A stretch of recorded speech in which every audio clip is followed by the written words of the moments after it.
सभी श्रोताओं का हार्दिक स्वागत अभिनंदन। सिंहासन बत्तीसी के तीसरे वीडियो में आप सभी का हार्दिक स्वागत है।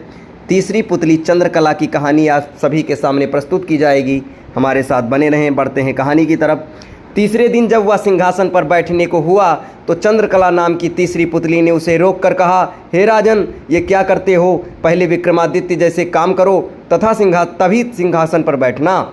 राजा ने पूछा, विक्रमादित्य ने कैसे काम किए थे? पुतली बोली, लो सुनो। तीसरी पुतली चंद्रकला ने जो कथा सुनाई वह इस प्रकार है। एक बार पुरुषार्थ और भाग्य में इस बात पर ठन गई कि कौन बड़ा है। पुरुषार्थ कहता कि बगैर मेहनत के कुछ भी संभव नहीं है, जबकि भाग्य का मानना था कि जिसको जो भी मिलता है भाग्य से मिलता है, परिश्रम की कोई भूमिका नहीं होती है।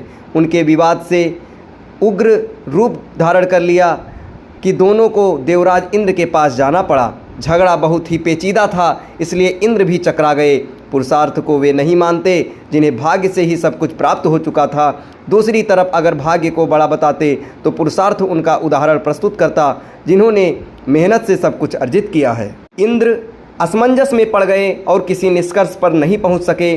काफ़ी सोचने के बाद उन्हें विक्रमादित्य की याद आई। उन्हें लगा सारे विश्व में इस झगड़े का समाधान सिर्फ वही कर सकते हैं। उन्होंने पुरुषार्थ और भाग्य को विक्रमादित्य के पास जाने के लिए कहा।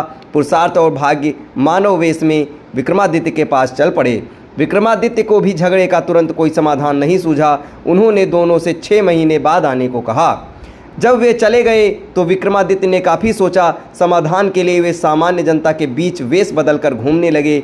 काफ़ी घूमने के बाद भी जब कोई संतोषजनक हल नहीं खोज पाए तो दूसरे राज्यों में भी घूमने का निर्णय किया। काफ़ी भटकने के बाद भी जब कोई समाधान नहीं निकला तो उन्होंने एक व्यापारी के यहाँ नौकरी कर ली। व्यापारी ने उन्हें नौकरी उनके यह कहने पर दी कि जो काम दूसरे नहीं कर सकते हैं वे कर देंगे। कुछ दिनों बाद वह व्यापारी जहाज़ पर अपना माल लादकर दूसरे देशों में व्यापार करने के लिए समुद्री रास्ते से चल पड़ा।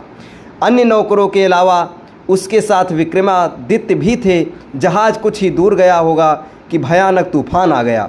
जहाज़ पर सवार लोगों में भय और हताशा की लहर दौड़ गई।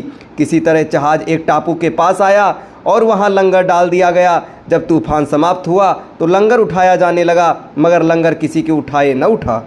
अब व्यापारी को याद आया कि विक्रमादित्य ने यह कहकर नौकरी ली थी कि जो कोई न कर सकेगा वे कर देंगे। उसने विक्रम से लंगर उठाने को कहा। लंगर उनसे आसानी से उठ गया। लंगर उठते ही जहाज़ तेज गति से बढ़ गया, लेकिन टापू पर विक्रमादित्य छूट गए। उनकी समझ में नहीं आया क्या किया जाए। द्वीप पर घूमने फिरने चल पड़े। नगर के